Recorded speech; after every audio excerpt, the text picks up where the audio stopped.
Bismillahirrahmanirrahim. Assalamualaikum warahmatullahi wabarakatuh. Baik, ketemu lagi dengan saya Sabki Mardian. Pada pertemuan kali ini kita akan membahas materi auditing terkait dengan fraud auditing.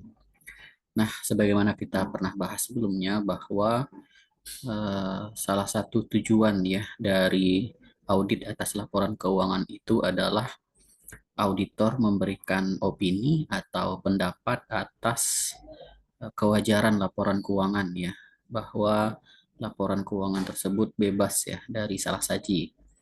Nah, yang disebabkan oleh error ketidaksengajaan atau yang disebabkan oleh fraud ya, seperti itu.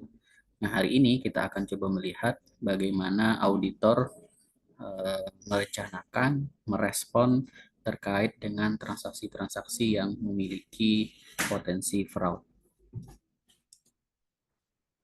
Yang pertama yang kita bahas adalah jenis-jenis dari fraud itu sendiri gitu ya. Fraud atau penyalahgunaan tersebut bisa dilakukan oleh siapa saja, baik pihak internal ataupun pihak eksternal. Pihak eksternal misalnya dilakukan oleh misalnya hacker gitu ya, ataupun pelaku-pelaku kejahatan lainnya yang ingin mengambil aset secara uh, tidak legal ya dari sebuah perusahaan. Tetapi fraud atau penyalahgunaan itu juga bisa dilakukan oleh orang dalam ya atau oleh internal. Nah, ini kita sebut dengan manajemen fraud. Manajemen ini bisa bermakna direksi gitu ya atau pimpinan, bisa juga oknum-oknum dari karyawan ya seperti itu. Nah, dalam konteks manajemen fraud ini bisa kita lihat dua bentuk ya dari fraud. Yang pertama adalah penyalahgunaan atau fraud terhadap pelaporan keuangan, dan yang kedua adalah penyalahgunaan aset gitu ya. Contoh dari bentuk yang pertama atau penyalahgunaan dalam pelaporan keuangan itu seperti kasus Garuda ya, skandal yang terjadi di Garuda di mana ada manajemen mengakui ya pendapatan atas sebuah kontrak yang secara substansi itu belum bisa dianggap sebagai pendapatan. Nah, akibat tindakan tersebut, Garuda yang pada tahun sebelumnya itu rugi, kemudian pada tahun berjalan menjadi laba gitu ya. Nah, kejadian ini atau skandal ini kemudian mencuat karena ada dua dari komisaris Garuda yang tidak mau menandatangani atau menyetujui dari laporan yang dibuat oleh manajemen tersebut. Dan akhirnya kasus ini terus bergulir dan direspon oleh uh, regulator ya, baik OJK ataupun Kementerian Keuangan. Dan bisa kita lihat bahwa baik manajemen ataupun kantor akuntan publik yang mengauditnya itu akhirnya terkena sanksi gitu ya. Kemudian bentuk fraud yang kedua itu adalah penyalahgunaan aset ya. Ini saya kira adalah salah satu bentuk dari fraud yang mungkin jamak terjadi dan kadangkala itu dianggap sebagai sesuatu yang biasa. Misalnya ada oknum karyawan yang menggunakan aset perusahaan untuk tujuan pribadi, misal gitu ya. Kita mungkin sering mendengar ada oknum karyawan yang menggunakan telepon gitu ya untuk kepentingan keluarga gitu ya. Atau misalnya saat ini ada karyawan yang menggunakan akses internet untuk menonton gitu ya di jam kerja dan segala macamnya. Dan ini mungkin salah satu bentuk fraud ya yang sederhana ya bisa kita lihat. Ya. Dan tentu saja gitu ya praktek dari fraud ini tidak harus terjadi di perusahaan besar, di perusahaan-perusahaan kecil itu juga bisa. Misalnya kita memiliki sebuah toko gitu ya dan kebetulan toko tersebut dijaga oleh karyawan kita dan itu tentu saja fraud itu akan mungkin terjadi seperti itu. Oke, nah berikutnya adalah apa yang menyebabkan fraud itu bisa terjadi gitu ya. Mungkin kita pernah mendengar ya ada sebuah televisi menayangkan kata Bang Nafi kejahatan itu terjadi karena ada kesempatan dan niat gitu. Nah, apa yang disampaikan oleh pesan tersebut ada benarnya karena memang berdasarkan teori fraud atau yang kita sebut dengan fraud triangle, sebuah fraud itu bisa terjadi karena ada tiga faktor yang saling uh, mengkombinasi ini gitu ya. Yang pertama adalah karena adanya insentif gitu ya, atau mungkin kita bilangnya ada niat gitu, ada keuntungan yang ingin diraih ya oleh pelaku gitu ya. Itu tentu saja munculnya dari diri dari pelaku tadi gitu. Atau juga bisa berbentuk pressure. Pressure itu berarti tekanan yang datang dari luar gitu ya. Nah, nanti akan coba kita lihat apa contoh-contoh dari insentif dan fraud tersebut dan pressure tersebut. Kemudian yang kedua, fraud itu juga bisa terjadi karena adanya kesempatan gitu ya. Yang tadinya calon pelaku itu tidak punya niat, tapi karena ada kesempatan yang ada dan itu terus berlangsung dalam waktu lama, dan itu kemungkinan fraud itu juga bisa akan terjadi. Kemudian yang ketiga yaitu attitude ya, sikap atau pembenaran gitu ya, atau rasionalisasi. Orang lain juga melakukan itu, ya maka kita juga melakukannya gitu ya, dan segala macamnya. Udah biasa kok di sini orang menggunakan telepon untuk kepentingan pribadi gitu ya. Nah, ini tiga faktor ya yang saling keterkaitan gitu ya, dan menyebabkan sebuah fraud itu bisa terjadi. Oke.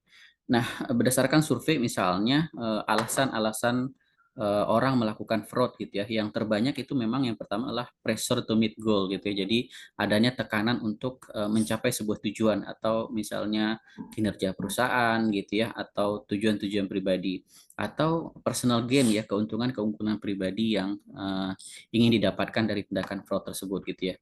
Nah, yang paling banyak itu memang 80% fraud itu terjadi karena ada pressure ya, karena ada tekanan gitu. Jadi manajemen merasa dia ditekan ya untuk mencapai satu target tertentu gitu ya.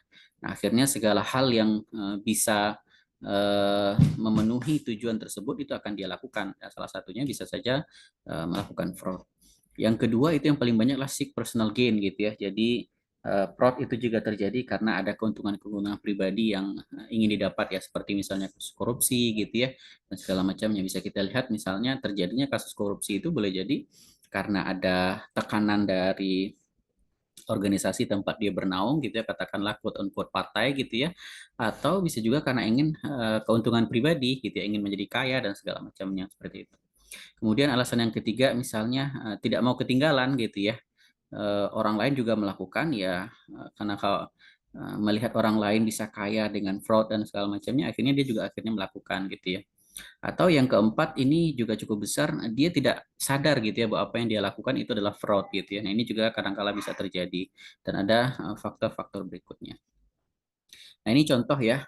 Yang pertama adalah tipe fraud fraudulent reporting ya. Jadi fraud yang dilakukan terhadap laporan keuangan gitu ya. Contoh dari insentif misalnya apa ya, financial stability atau profitability. Jadi kestabilan dari keuangan perusahaan. Nah, itu kadangkala itu akan menjadi tantangan ya, yang bagi manajemen atau direksi untuk kemudian melakukan fraud karena mereka ingin terlihat kinerjanya baik ya di mata pemegang saham atau di mata investor seperti itu. Jadi ini alasan-alasan ekonomis yang tujuannya adalah untuk mencapai kestabilan perusahaan. Kemudian yang kedua adanya tekanan yang sangat tinggi ya dari manajemen untuk memenuhi persyaratan-persyaratan kredit gitu ya. Nah, di antara hal yang dilakukan oleh perusahaan itu mereka ingin mendapatkan pendanaan dari bank. Kadang-kala bank itu menuntut kinerja perusahaan yang harus bagus gitu. Dan akhirnya manajemen terpancing untuk kemudian memperbagus laporan keuangan ya dengan melakukan fraud gitu ya. Atau yang ketiga itu karena faktor-faktor pribadi gitu ya. Kemudian penyalahgunaan laporan-pelaporan keuangan itu juga karena ada kesempatan ya. Misalnya di sini eh, sebuah transaksi atau akuntansi dari sebuah transaksi itu terlalu kompleks gitu ya. Karena dan susah untuk dipahami oleh banyak orang. Nah, ini menjadi sebuah kesempatan bagi mereka-mereka yang paham terkait dengan ini, dan akhirnya fraud juga terjadi. Atau yang kedua adalah lemahnya pengawasan terhadap laporan keuangan, misalnya tidak berfungsinya internal auditor gitu ya, atau misalnya komite audit tidak berjalan gitu ya, dan segala macamnya. Atau yang ketiga itulah karena faktor-faktor yang lain ya, misalnya high turnover gitu ya, artinya banyaknya eh, pergantian karyawan gitu ya, atau internal audit yang tidak berfungsi ya, dan segala macamnya. Kemudian yang ketiga adalah attitude atau rasionalisasi ya, pembenaran ya, kenapa seseorang atau beberapa pihak atau oknum kemudian melakukan fraud terhadap laporan keuangan. Yang pertama ada karena ketidakefisienan komunikasi gitu ya, terkait dengan nilai-nilai yang dianut dalam sebuah perusahaan. Jadi nggak jelas nih sebuah perusahaan tempat dia bernaung atau bekerja itu tidak punya nilai-nilai yang menjadi budaya gitu, misalnya nilai kejujuran dan segala macamnya. Misalnya dia melihat atasannya juga memberikan teladan yang tidak baik gitu ya, dan segala macamnya, ini akhirnya menjadi pembenaran ya, seperti tadi gitu ya. Orang lain aja melakukan, ya saya juga akhirnya melakukan gitu ya, seperti itu. Atau misalnya juga karena ada sejarah dari pelanggaran-pelanggaran sebelumnya gitu ya, yang akhirnya dibiarkan gitu. Nah, ini juga akan menjadi pembenaran gitu ya. Atau misalnya ada satu apa ya, target-target yang tidak realistis gitu. Nah, ini juga akan menjadi pembenaran, ya benar saja kami akhirnya melakukan fraud gitu ya, karena memang target yang diberikan sangat tidak realistis ya, dan segala macamnya seperti itu. Kemudian yang contoh fraud yang kedua yaitu penyalahgunaan aset. Itu juga disebabkan oleh 3 faktor tadi, yaitu ada insentif misalnya di sini karena adanya kebutuhan pribadi gitu ya. Ada beberapa oknum karyawan akhirnya melakukan fraud karena memang merasa kebutuhan hidupnya banyak tapi gajinya kecil gitu ya. Akhirnya dia menyalahgunakan aset seperti tadi gitu ya. Menggunakan telepon untuk kepentingan pribadi gitu ya, menggunakan mobil untuk hal-hal yang tidak sesuai dengan seharusnya gitu ya, kendaraan gitu, kendaraan perusahaan gitu ya, dan segala macamnya. Atau bisa juga hubungan antara pimpinan dan bawahan yang tidak berjalan dengan baik gitu ya, adanya konflik-konflik gitu ya, akhirnya memotivasi juga eh, apa, karyawan merasa dia tidak tidak dia hanya bekerja karena hanya ingin dapat gaji aja, tidak merasa perusahaan adalah sebagai tidak merasa memiliki gitu ya, akhirnya ya dia melakukan hal-hal yang uh, fraud gitu ya, seperti itu.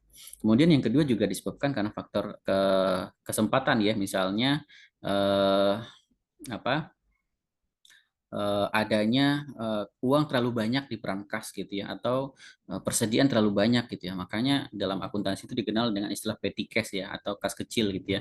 Nah, itu kan tujuannya untuk mencegah uang terlalu banyak di perangkas gitu ya. Nah, kalau uang terlalu banyak ini juga akan menjadi peluang ya bagi orang untuk kemudian melakukan fraud. Atau yang kedua adalah tidak efektifnya internal control terhadap sebuah aset gitu ya. Aset tidak diinventaris gitu ya, kemudian misalnya apa, orang yang memegang kas itu tidak dedikatif gitu ya, tidak orang-orang yang khusus, akses misalnya terhadap brankas itu tidak terlalu apa, ketat ya, dan segala macam. Ini akan menjadi sebuah peluang. Yang ketiga, faktor pembenaran gitu ya, bisa juga karena abai terhadap kebutuhan pengawasan gitu ya, menganggap bahwa pengawasan itu tidak terlalu penting gitu ya, sehingga akhirnya penyalahgunaan aset menjadi tinggi gitu. Atau misal juga abai terhadap internal control atau pengendali internal yang menganggap bahwa internal control itu buang-buang waktu ya, atau membuang energi dan segala macamnya. Oke, nah itu konteks dari apa itu konsep fraud. Nah, sekarang coba kita hubungkan dengan audit gitu ya. Nah, bagi auditor ketika kemudian ada fraud tersebut, tentu saja itu akan menjadi sebuah risiko fraud ya. Dan apa yang harus dilakukan oleh auditor gitu ya. Nah, ini sebetulnya sudah diatur ya oleh standar gitu ya. Misalnya di sini disebutkan bahwa in accessing positional skepticism gitu ya, seorang auditor itu menghadapi fraud dia harus memupuk atau memelihara yang namanya professional skepticism. Skepticism itu artinya adalah tidak mudah percaya gitu ya, tetapi harus dilakukan secara profesional gitu ya. Dia memandang manajemen itu bisa berbuat salah, bisa juga berlaku jujur gitu ya. Jadi netral saja terhadap sebuah manajemen ya. Tidak terlalu curigaan, tidak juga kemudian gampang percaya atau percaya tanpa alasan seperti itu. Jadi auditor tetap harus kemudian menunjukkan sikap skeptis yang profesional. Nah, di mana auditor bisa mengumpulkan informasi terkait dengan risiko fraud tersebut gitu ya. Nah, itu banyak ya sumbernya, bisa berkomunikasi dengan tim audit gitu ya, bisa juga melakukan wawancara dengan manajemen, bisa juga melakukan prosedur analitis atau informasi-informasi lain yang dapat digali oleh auditor untuk mengetahui ya potensi-potensi dari fraud. Nah, semua hal yang dilakukan oleh auditor, prosedur-prosedur yang dilakukan oleh auditor dalam mengidentifikasi potensi fraud tersebut itu kemudian harus didokumentasikan gitu ya. Penilaian-penilaian tersebut harus dilakukan ya. Misalnya hasil dari notulen kesimpulan diskusi dengan tim terus harus dicatat ya dalam dokumen tertulis ya. Kemudian juga prosedur-prosedur yang dilakukan untuk menilai risiko itu juga harus dicatat gitu ya secara tertulis. Kemudian area-area potensi fraud ya yang kemungkinan besar akan terjadi dan respon yang akan diberikan itu juga kemudian harus dicatat. Nah, di mana auditor kemudian mencatat semua hal ini tentu saja dalam namanya kertas kerja audit ya atau working paper seperti itu. Oke, nah hal yang lain yang kemudian bisa mengurangi potensi risiko fraud adalah yang pertama adalah itu yang kita kenal dengan istilahnya GCG ya, corporate governance gitu ya, atau tata kelola perusahaan gitu ya. Nah, bentuk-bentuknya apa? Misalnya adanya budaya-budaya kejujuran gitu ya. Makanya di beberapa perusahaan itu mereka menanamkan budaya-budaya kejujuran gitu ya, atau menghargai sebuah etika gitu ya dan segala macamnya. Dengan adanya ini itu akan menjadi satu elemen dari tata kelola dan itu akan menyebabkan orang timbul ya dari dalam dirinya bahwa dia tidak mau melakukan fraud. Atau yang kedua, manajemen itu bertanggung jawab untuk melakukan pengawasan gitu ya. Jadi pengawasan dilakukan secara berkala ya, tidak hanya di akhir tahun tapi juga bisa 3 bulanan dan segala macamnya. Kemudian yang ketiga juga peran dari komite audit gitu ya. Dan dalam sebuah perusahaan besar tentu saja komite audit ini sangat penting untuk kemudian mengurangi dari risiko fraud seperti itu. Kemudian ini adalah komponen-komponen dari kode etik ya, artinya untuk mencegah fraud itu dalam rangkaian GCG atau tata kelola itu selain dari budaya dan segala macamnya harus ada memang harus ada kode etik ya yang disusun bersama gitu ya di dalam perusahaan gitu ya.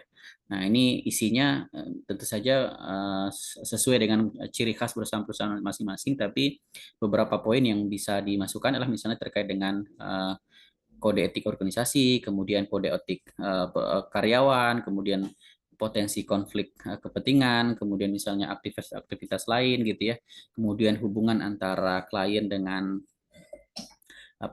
supplier, kemudian kode etik terkait dengan penerimaan gift gitu ya, kickback ya, pendanaan perusahaan dan segala macamnya. Oke, nah ini hanya survei saja faktor-faktor organisasi yang berkontribusi terkait dengan peningkatan fraud ya. Yang pertama yang paling banyak itu memang adalah di sini ya inadequate internal control ya. Jadi lemahnya internal control ya itu akan menyebabkan fraud itu akan menjadi tinggi gitu ya. Yang kedua itu adalah terjadinya kolusi antara karyawan dengan pihak ketiga ya. Nah, ya ini juga menjadi faktor yang menyebabkan risiko fraud menjadi tinggi. Kemudian setelah auditor merencanakan, tentu saja auditor kemudian harus merespon ya prosedur audit apa dan bukti audit apa yang kemudian harus dilakukan gitu ya. Maka hal yang dilakukan oleh auditor yang pertama adalah dia harus merubah strategi gitu ya. Kalau seandainya di awal dia menetapkan strateginya A, kemudian pada saat perjalanan teridentifikasi ada potensi fraud, maka tentu saja strateginya harus diubah gitu ya. Kemudian yang kedua adalah menyusun prosedur audit dan melakukannya untuk mendeteksi risiko-risiko fraud tersebut gitu ya. Jadinya prosedur-prosedur tentu harus dilakukan secara beragam gitu ya. Kemudian bukti-bukti audit yang dikumpulkan itu juga kemudian harus lebih banyak. Kemudian yang ketiga itu juga melakukan sebuah prosedur dan mendesainnya untuk melihat seperti apa manajemen risiko yang dilakukan oleh perusahaan gitu ya terkait dengan risiko dari manajemen override of control gitu. Artinya apakah ada kecenderungan misalnya manajemen atau pimpinan perusahaan itu seringkali melanggar peraturan-peraturan perusahaan gitu ya. Nah, ini juga di antara hal yang perlu disusun oleh auditor prosedur-prosedur untuk mengetahuinya. Kemudian berikutnya adalah di mana sih biasanya area-area fraud itu yang sering dilakukan gitu ya.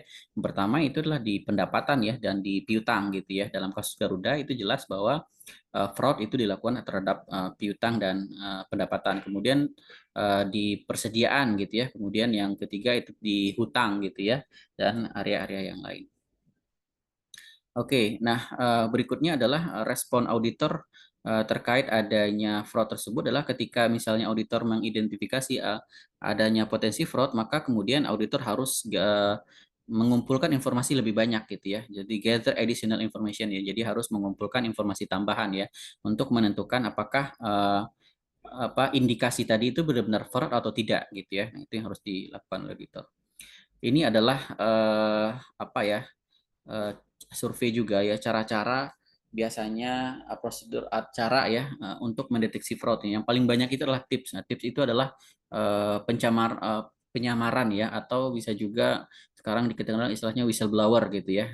Jadi pengaduan gitu ya, pengaduan yang dilakukan oleh orang lain yang mengetahui tapi namanya tidak diberitahu gitu ya, whistleblower. Jadi setiap orang kalau dalam di pesantren itu namanya jasus ya. Setiap orang menjadi jasus ya bagi orang lain gitu, sehingga dengan demikian orang kemudian takut ya untuk melakukan fraud karena dia khawatir ada orang lain, boleh jadi teman di sebelahnya atau siapapun yang akan mengetahui dan melaporkan gitu ya. Kemudian yang kedua, fraud itu kadang-kala terdeteksi karena kebetulan aja gitu ya. Kemudian yang ketiga, berfungsinya internal auditor gitu ya. Yang keempat, efektifnya internal control. Nah, yang kelima, baru peran dari kantor akuntan publik gitu ya. Dan yang eh, terakhir itu sangat sedikit ya yang diketahui oleh polisi gitu ya. Kemudian berikutnya apa saja teknik-teknik pengumpulan informasi dalam mendeteksi fraud yang bisa dilakukan oleh auditor gitu ya. Bisa yang sifatnya informasi-informasi terpublikasi, bisa juga mendengar gitu ya, bisa juga melakukan penilaian, bisa juga mengevaluasi sebuah respon ya. Misalnya ketika kita melakukan wawancara dan mendengarkan jawaban dari orang yang kita tanyai, ya tentu di sini kita akan bisa mengidentifikasi apakah orang itu melakukan fraud atau tidak ya. Misalnya dalam situasi sehari-hari, misalnya ada seorang guru gitu ya menanyakan ke muridnya, kamu kemarin kenapa nggak masuk? Ya, kemudian si anak kemudian menjawab dengan sedikit ragu, saya sakit bu gitu. Jadi ada sedikit dia lagi berpikir untuk mencari alasan gitu ya. Nah, kemudian ditanya lagi, mana bukti sakitnya? Sebentar Bu, nanti saya cari dulu gitu. Nah, itu kita bisa mengevaluasi ya model-model dari respon yang diberikan oleh orang yang kita eh, minta informasinya. Atau juga observing behavioral cues gitu ya. Bisa juga kita melihat dari perubahan gaya hidup gitu ya. Misalnya ada orang yang gajinya cuma 3 juta tapi apa ya, asetnya sepertinya nggak sesuai dengan style gajinya gitu. Misalnya punya handphonenya Apple gitu ya. Kemudian kalau kendaraannya eh, apa pakai mobil gitu ya. Padahal gaji cuma 3 juta dan dia misalnya tidak punya kegiatan bisnis yang lain gitu ya. Walaupun ini bisa benar bisa salah ya, tapi biasanya salah satunya adalah bisa dilihat dari gaya hidup gitu. Atau bisa juga yang sifatnya interogasi. Oke ya, ini contoh-contoh yang tadi ya. Ketika kita bisa melakukan wawancara, tapi jawaban-jawaban yang diberikan atau clue-clue dari manajemen misalnya kayak gini ya. Filler term misalnya, well, kalau dalam bahasa Inggris ya. Atau dia bilang, saya tidak bisa, saya lupa gitu ya, dan segala macamnya. Nah, itu juga satu tanda-tanda ya dari potensi fraud. Oke ya, saya kira itu ya yang bisa kita jelaskan terkait dengan materi fraud auditing ini. Intinya adalah di awal kita harus mengetahui konsep dari fraud itu sendiri. Kemudian yang kedua, bagaimana auditor merencanakan, kemudian merespon ya terkait dengan indikasi fraud dan melakukan prosedur-prosedur untuk mengumpulkan bukti yang relevan seperti itu. Terima kasih. Assalamualaikum warahmatullahi wabarakatuh.